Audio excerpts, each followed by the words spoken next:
On n'est pas ici dans une réunion pour les hommes battus, mais moi, mon mari est un homme battu. C'est-à-dire que moi, dans mes excès d'alcool, j'étais d'une agressivité telle que je le battais, que je le griffais, que je l'injuriais. Enfin, c'était des scènes abominables. Et mon mari a quand même continué vraiment à me soutenir. Et ce qu'il a fait, c'est qu'il était obligé par le travail, puisqu'il était souvent absent, il est devenu ce qu'on appelle le co-alcoolique. Un co-alcoolique, c'est quelqu'un qui va, en fait, c'est pas quelqu'un qui va se mettre à boire, pas du tout, c'est quelqu'un qui va, en fait, jouer votre jeu. Et mon mari, dans ce sens-là, m'a procuré l'alcool pour empêcher en fait le fait que moi je parte en ville, dans les rues, dans les bars louches et que je me blesse, etc. Donc il me procurait l'alcool pour une certaine sécurité. Donc c'est ce qu'on appelle un co-alcoolique. Et malgré cela, il souffrait énormément. Mon mari a souffert l'enfer. Et ça aussi, je tiens à dire qu'il a souffert nettement plus que moi. Mes parents ont nettement plus souffert que moi. Et c'est pour ça que l'ALP aussi est formidable, puisque l'ALP s'occupe des proches. Et moi, je suis persuadée, en fait, que les proches souffrent nettement plus que l'alcoolique lui-même. Pourquoi ? Parce que nous, on a la possibilité de fuir dans l'alcool. Et même quand on va très très mal à la fin donc, de l'alcoolisme, on ne sait plus très bien, on n'est plus très conscient, on n'a pas toutes ces tortures qu'ont vécues les proches à l'état à jeun. Donc, effectivement, mon mari a énormément souffert, mais disons que jusqu'au dernier moment, il y a cru, et le fait d'y avoir cru a fait que, je pense, finalement, le jour où j'ai rencontré ce médecin, il y a un moment donné aussi où j'ai dit maintenant j'ai cette chance, je la prends pour moi, et je la prends aussi pour toutes ces personnes à qui j'ai fait un mal extrême. Parce que je crois que vraiment le fait d'avoir fait tellement souffrir mon entourage était quand même aussi une des causes où je ne pouvais plus continuer à boire. Donc c'est vrai que les proches jouent un rôle extrêmement important aussi dans l'abstinence.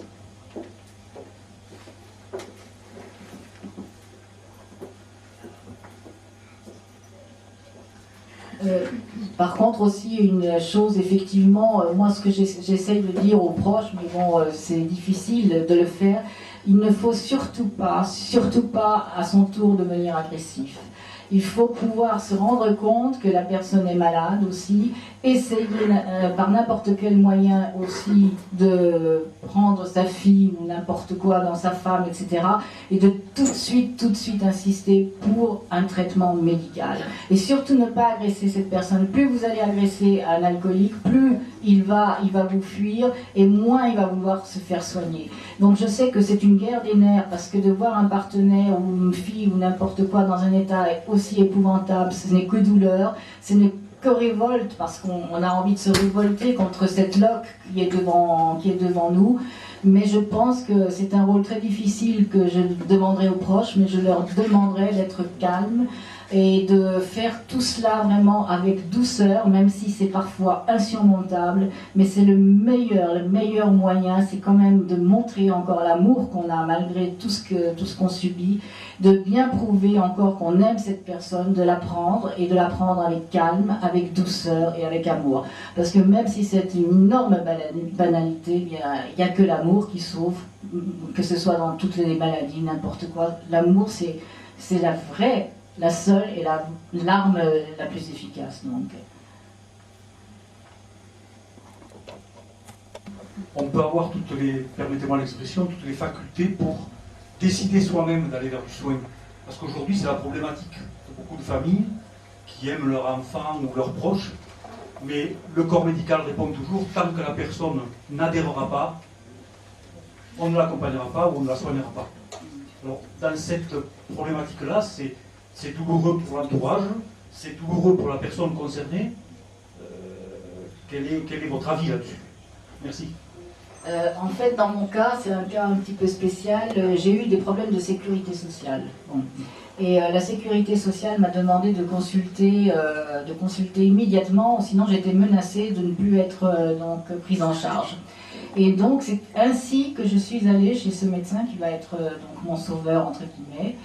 Et donc j'avais demandé, comme c'est écrit dans le livre, j'avais demandé à mon mari de prendre une bouteille de vodka avec un verre, de tout préparer, que quand je reviendrai dans la voiture, que tout ça doit être préparé avec minutie, ou sinon je n'irai pas chez ce médecin. Donc mon mari a dit, voilà, il l'a fait, il y avait la bouteille de vodka et tout ça.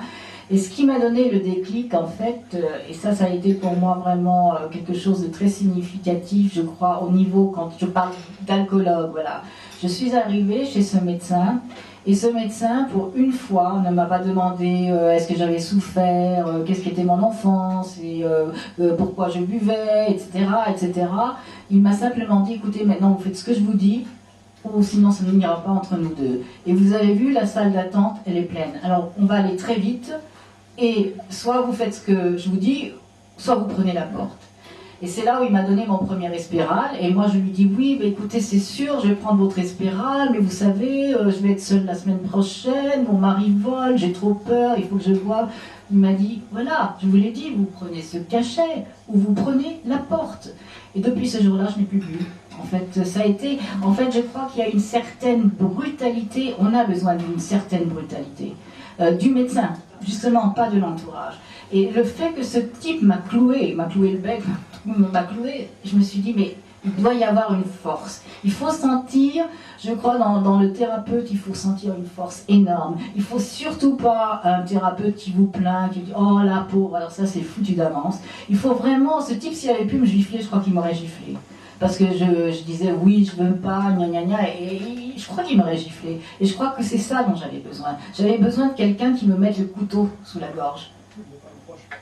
Mais pas un proche, oui, certainement pas un proche. C'est un alcoologue. Comment vous expliquez que vous refusez qu'un proche vous demande ces choses et que vous refusez, et que si c'est un inconnu, enfin un docteur, vous acceptez?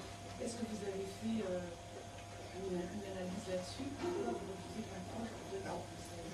Moi, je pense que les proches, moi, j'en avais pas vraiment peur des proches. Et je me disais, même quand ils s'énervaient, quand ils se mettaient dans tous leurs états, j'avais quand même toujours cette idée d'abord que je pouvais même leur dire, oui, je bois pas puisque tu le veux. Et puis je savais très bien que j'allais prendre des bouteilles d'alcool et les cacher quelque part.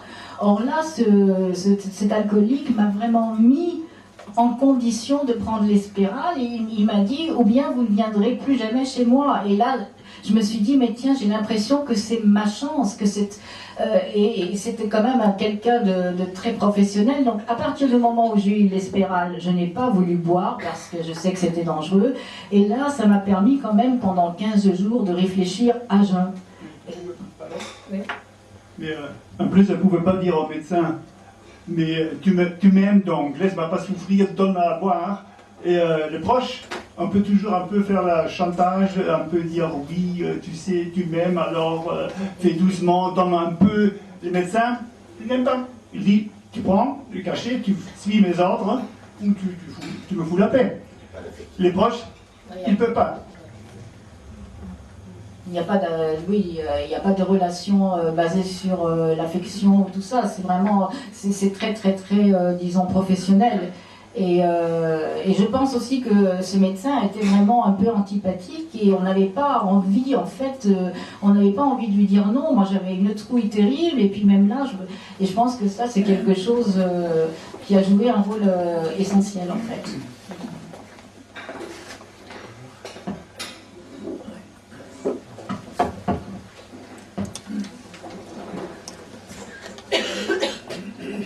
Oui, ce que vous venez de dire maintenant, ça a marché pour vous. Mais comme vous l'avez dit tout à l'heure, il y a autant d'alcoolisme que d'alcooliques. Et ce qui s'est passé chez ce docteur aurait très bien pu ne pas bien se terminer avec quelqu'un d'autre. Maintenant, c'est certainement, il a certainement fait la bonne chose, il a fait ce qu'il fallait avec vous. Mais ça n'aurait peut-être pas marché, et ça n'aurait pas marché d'ailleurs avec d'autres. Je dis ça pour souligner qu'il y a autant d'alcoolisme que d'alcooliques, et chaque malade d'alcool, je pense, à sa façon, doit trouver le moyen de s'en sortir avec certaines aides qui ne seront pas toujours les mêmes. Bien entendu, hein, ce ne sera jamais les mêmes. Et tout à l'heure, quand j'évoquais les alcooliques anonymes, je disais que ça n'a pas marché pour moi, mais je sais que ça marche pour d'autres personnes. Et moi, c'est ce que mon médecin me dit d'ailleurs. Il me dit, moi, ça m'est complètement égal, même si c'est pour aller prier, je sais pas, moi, l'islam ou n'importe quoi, ou n'importe quelle religion, il s'en fout si ça marche. Et moi, je pense qu'effectivement, moi, ma façon de voir les choses, n'importe quoi, le tout, c'est... il faut sortir, on s'en fout comment. Mais il faut sortir. Le principal, c'est que ça marche. Oui, le principal, c'est que ça marche. Bien entendu, on n'a pas besoin maintenant de dire cette méthode est meilleure, cette méthode est meilleure. Ça serait absolument ridicule. C'est vraiment la possibilité qui fait que le sujet qui est... Parce que nous sommes tellement tous très différents, c'est ça. Donc, si c'est les alcooliques anonymes, tant mieux. Si c'est si c'est autre chose, le principal, c'est vraiment que la personne puisse se raccrocher à cette forme de thérapie et puisse en sortir, en fait. Voilà, c'est ça.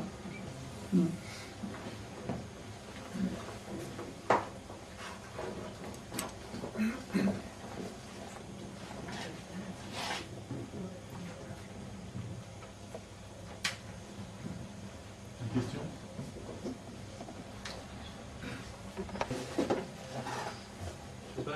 Je sais pas si ça marche. Je suis arrivé un petit peu en retard, mais c'est vrai que je connais bien le témoignage et la force de votre témoignage. Je crois que la question est fondamentale, et c'est aussi le grand intérêt d'être médecin alcoologue, c'est que la rencontre à l'autre, elle est extraordinairement singulière.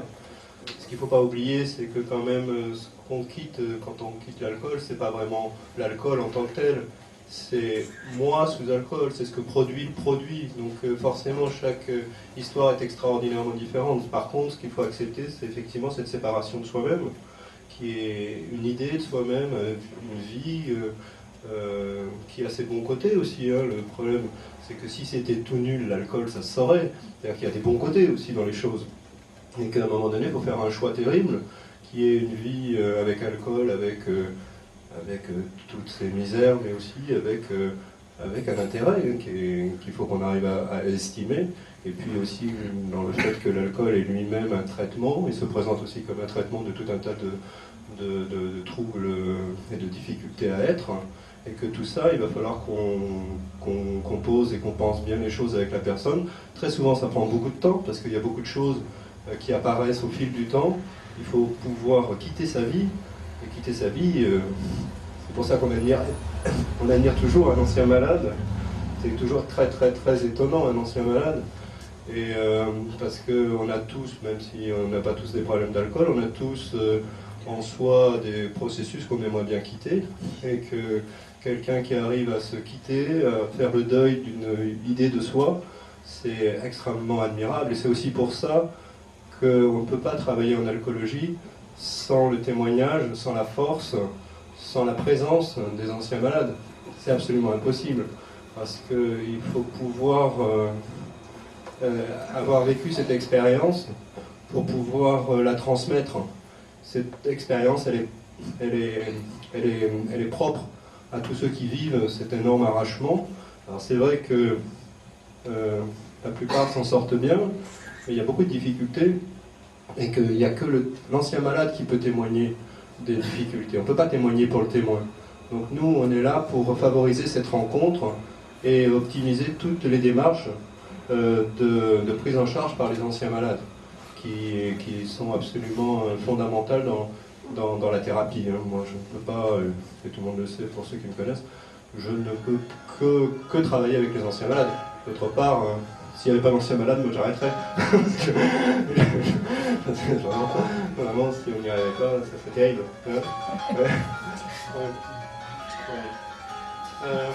Peut-être on pourrait si je suis un peu animateur de l'après-midi, puisqu'on me dit que ça va s'arrêter à 16h15, alors qu'il y a beaucoup de débats. Ici, on a décidé de travailler sur l'alcool et les proches, puisque c'est l'association ALP dont on remercie la force, la vivacité et la force d'initiative qui anime cet après-midi, pour dire qu'on va peut-être axer sur les proches et la difficulté d'être conjoint conjointe ou amie d'un malade d'alcool et toutes les difficultés que ça entraîne. Parce que si le malade est malade, la personne à côté est malade de sa maladie. C'est une maladie en miroir, c'est une maladie qui a été bien définie, on appelle ça la codépendance en fait. Quand on est proche d'un malade d'alcool et qu'on est dans le soutien et la proximité, on est extrêmement souffrant. On est extrêmement souffrant, c'est extrêmement souffrant, vous voyez, dans tous les témoignages. Donc il y a des associations d'aide aux proches. Il y a Alanon qui fait un travail admirable sur les techniques, la même technique alcoolique anonyme. Vous savez, alcoolique anonyme, c'est décliné en alcoolique anonyme pour les personnes malades, mais il y a aussi Alanon pour les proches. Et il y a Alatine, ça c'est une extraordinaire initiative aussi, mais qui est très difficile à tenir, pour les enfants, adolescents de malades d'alcool. Donc quand quelqu'un est malade dans une famille, c'est toute la famille qui est malade. Toute la famille est extrêmement atteinte. Et alors, ce qui est très très troublant, ce qui est très très difficile à assumer, c'est que quand la personne commence à se sortir de son problème d'alcool, les proches ne vont pas bien. On pourrait penser le contraire, on pourrait dire, tiens, ça y est, c'est fini, mon conjoint, ma conjointe, toute la famille va aller bien, mais pas vraiment. Pendant un certain temps, c'est extrêmement difficile pour les proches. C'est bizarre de dire ça, parce que la personne elle est en soins, elle va être soutenue, et donc c'est parfait. Mais non, pas du tout en fait. C'est pas si simple que ça. Nous, dans le système médical, on est confronté à une très grande difficulté qui est qu'on ne peut pas prendre en charge, nous médecins, une personne et prendre en charge en même temps son conjoint. Parce qu'évidemment, vous comprenez bien que tout est intriqué, qu'il y a des relations extrêmement complexes qui se nouent et qui se nouent entre...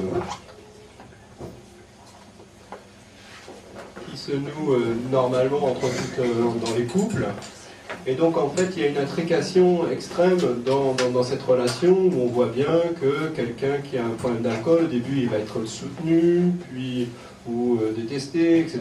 Mais il y a quelque chose qui est extrêmement compliqué. Et quand on commence à prendre en charge une personne, nous médecins, dans un colloque singulier, puisque la rencontre elle est très très singulière, et bon, elle nécessite beaucoup de temps, on ne peut pas prendre en charge le conjoint, on ne peut pas aider le conjoint. C'est très difficile pour la famille de comprendre ça, parce qu'on devient, quand on est médecin, on est aussi avocat, on va faire des certificats, on va faire des arrêts de travail, on va aider absolument la personne. Et si à un moment donné on se retrouve dans un conflit d'intérêts entre la personne et son conjoint, eh ben, qu'est-ce qu'on fait? On peut pas soutenir les uns et les autres. C'est quoi ça? Papa. Donc on est très très très très mal à l'aise par rapport à ça. On sait qu'il faut qu'on soutienne et donc on aimerait pouvoir.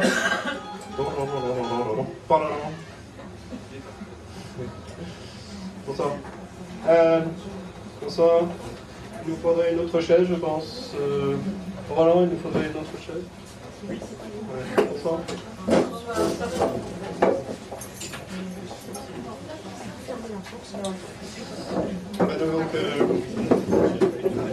J'interromps vaguement au début de mon discours. J'ai essayé de vous expliquer qu'en fait le proche il est malade de la maladie de son conjoint, de sa conjointe, dans ce qu'on accepte comme nosologie, comme ce qu'on appelle la codépendance. C'est-à-dire que quand on est proche d'un malade d'alcool, on est coincé. On est coincé dans une forme, on est enfermé dans des formes où on circule toujours dans trois positions. Soit on est le bourreau, soit on est la victime, soit on est le soignant, on va vous aider, je vais t'aider, etc. Soit je t'enlève tes clés, ça suffit, soit écoute, t'as vu ce que tu m'as fait, etc., etc. Mais on ne peut pas se déloger de ces rôles-là. Et le grand problème, c'est que quand la personne se sort de commence à se soigner, le proche va vivre une sorte de torture. Une torture qui a été inventée par les Allemands, ils étaient forts en torture, enfin les Français aussi très forts en torture. Et donc vous mettez quelqu'un dans une pièce blanche, capitonnée, avec une lumière très crue, et puis là vous faites sortir un bruit extrêmement insupportable. Et puis ça s'arrête, et puis ça reprend, et puis ça s'arrête. Et en fait la personne devient folle, parce que en fait la torture, c'est d'attendre le bruit qui va sortir. Et bien en fait finalement c'est à peu près la même situation, un peu moindre, mais qui va se passer. Parce que quand la personne commence à se sortir de l'alcool, on sait bien qu'il va avoir différentes phases. Et notamment, il peut avoir des reprises de l'alcoolisation, une autre phase, hein, on l'admet aussi dans les dépressions, donc les dépressions repartent, et bon, il y a des dépressions qui repartent, il y a des alcoolisations qui repartent. Mais le grand problème pour les proches, c'est de ne pas savoir à qui ils s'adressent. Est-ce qu'ils s'adressent à quelqu'un qui va être stable et dont la parole va être la même le lendemain, ou est-ce qu'ils vont parler à quelqu'un dont ils ne peuvent pas compter sur la parole? Et ils sont là toujours dans une inquiétude, et cette inquiétude crée aussi un climat d'anxiété. Cette anxiété va créer aussi un climat d'oppression pour la personne malade, qui elle-même est malade de ses émotions. Un malade d'alcool, c'est quelqu'un qui est malade de ses émotions. Et hop, on repart sur un autre cycle. Et donc c'est extrêmement complexe d'être proche de malade d'alcool, et la confiance, les gens qui sortent d'un centre de cure en disant « aie confiance, ça y est, c'est fini », alors là, ça ne crée pas du tout la confiance. Hein. Quelqu'un qui dit « aie confiance », la confiance, ça ne se demande pas, ça s'obtient. Hein. Sinon, vous retrouvez dans le livre de la jungle avec le serpent, « aie confiance ». Je crois que la confiance, ce n'est pas quelque chose qui se demande. C'est quelque chose qui va s'obtenir au fil du temps quand la personne malade va avoir elle-même confiance en elle. Alors il faut se méfier, parce qu'il y a des gens qui ont trop confiance en eux tout de suite. Les gens qui sortent en disant « ça y est, c'est fini d'un centre de cure », c'est catastrophique, hein, c'est qu'ils n'ont rien compris. C'est que ça commence, une fois qu'on sort d'un centre de cure, on commence. On ne finit pas, on commence.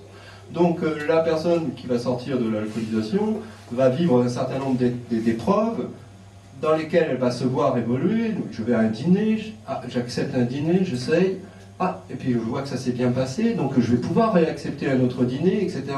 Et donc c'est une fois que la personne va commencer à avoir confiance en elle, mais pas une confiance, comme je vous dis, démesurée, démente, après c'est toute cette série de tentatives qui se sont bien passées, aller dans une soirée, etc. Elle se retrouver seule, vivre des à-coups qui sont extrêmement difficiles, hein, parce que quelqu'un qui sort de l'alcool, au bout d'un moment, tout de suite après, il se reçoit énormément de coups. Il faut le savoir, hein, c'est pas facile, hein, parce qu'il y a tout le passé qui revient en 30 secondes.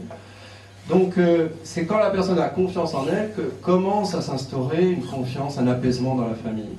Et ça, c'est qu'au bout de 6 mois, c'est pour ça aussi que nous, on aime bien prendre les gens assez longtemps pour que les choses puissent s'apaiser. Et que très souvent, les indications d'hospitalisation, puisqu'on peut faire des cures ambulatoires, mais vraiment les indications d'hospitalisation, c'est pour que tout le monde s'apaise un peu. Voilà, bon, c'est simplement pour poser le cadre, et je laisse vite la parole, parce que sinon je ne lâcherai plus. Donc, et donc, nous avons le plaisir d'accueillir Philippe Bottel, qui est médecin alcoologue,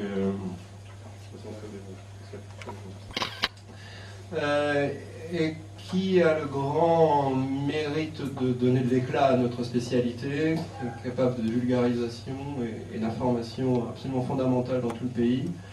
D'autre part, ce que j'apprécie en plus chez lui, c'est qu'il n'a pas mélangé l'alcoolologie et l'addictologie. Vous savez que nous,